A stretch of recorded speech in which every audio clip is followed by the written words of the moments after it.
নারী নির্যাতন, খুন, ধর্ষণ, অরাজকতা, বিশৃঙ্খলা এবং আরজিকর হাসপাতালের নৃশংস ঘটনার প্রতিবাদে অবস্থান বিক্ষোভ কর্মসূচি বিজেপি যুব মোর্চা আসানসোল সাংগঠনিক জেলার পক্ষ থেকে।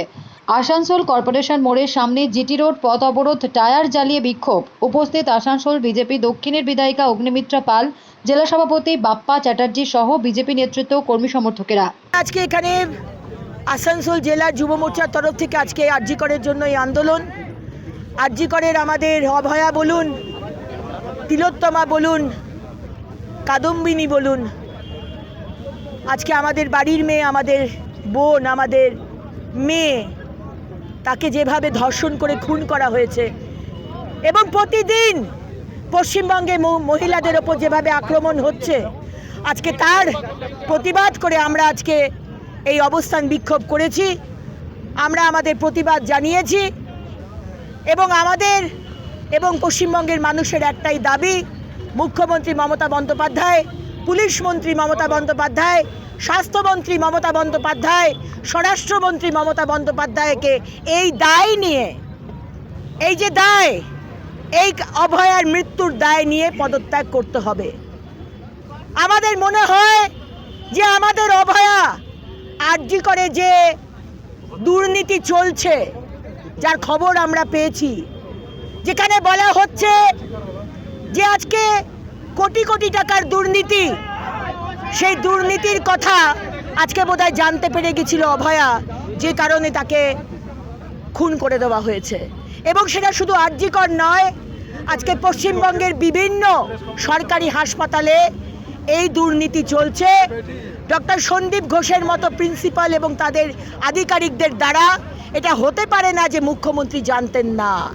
তাই মুখ্যমন্ত্রীকে তদন্তের আওতায় আনা হোক, আজকে বিনীত গোয়েল তাকেও জেরা করা হোক এবং মুখ্যমন্ত্রীকে তারও ইন্টারোগেশন করা হোক, এটা আমাদের দাবি। একটা মহল থেকে প্রশ্ন আসছে যে সিবিআই তদন্ত ধীর গতিতে চলছে, এখনো কাউকে গ্রেফতার করতে, কাউকে ছাড়া হবে না। সিবিআই হোক, কলকাতা পুলিশ হোক, কাউকে ছাড়া হবে না। আপনারা ভাববেন না যে আমরা বিজেপির কর্মী বলে আপনি বলবেন যে সিবিআই ধীর গতিতে চলছে বলে আমরা সেটা সাপোর্ট করব। আজকে সিবিআই কি করবে? আজকে সমস্ত যা প্রমাণ মুখ্যমন্ত্রী তা লোপাট করে দিয়েছেন। আজকে 7 দিন সময় নিয়েছিলেন কেন? এই জন্য সময় নিয়েছিলেন যাতে লোপাট করে দিতে পারেন। তাই সিবিআই এর মতো কাজ করছে, সিবিআইকে সময় দিতে হবে। আর সিবিআই যদি করতে না পারে, আমাদের আন্দোলন চলবে।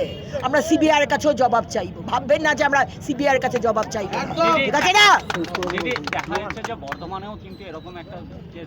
প্রতিদিন হচ্ছে।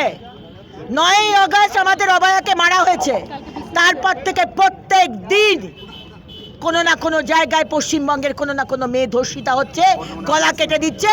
বীরভূমে একজন গৃহবধূকে ধর্ষণ করেছে টিএমসির নেতা এবং ধর্ষণ করে বন্দুকের নল তার যৌনাঙ্গে ঢুকিয়ে দিয়েছে। কি বলবেন আপনি? আর তার 4 বছরের সন্তান দাঁড়িয়ে দাঁড়িয়ে দেখেছে তার মা ধর্ষিতা হচ্ছে। এর দায় মুখ্যমন্ত্রীকে নিতে হবে। মুখ্যমন্ত্রী, আপনি ব্যর্থ। আপনি আমাদের মহিলাদের সুরক্ষা দিতে পারছেন না।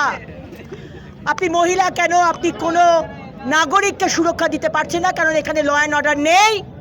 আর এই পুলিশ, আমরা দেখলাম 14 তারিখ রাত্রে পুলিশ 7,000 দুষ্কৃতী, যখন টিএমসির দুষ্কৃতী যখন আরজি করকে আক্রমণ করে, তখন আমাদের পুলিশ নার্সের বাথরুমে গিয়ে লুকায়। আমরা দেখেছিলাম পুলিশ টেবিলের তলায় লুকোতে, 14 তারিখ দেখলাম আমাদের নার্সের বাথরুমে পুলিশকে লুকাতে। তাই আপনি ব্যর্থ, আপনি অপদার্থ মুখ্যমন্ত্রী। আপনি পদত্যাগ করুন, আর তা না হলে আমরা ব্যবস্থা নেব। Bureau report, D Bangla news.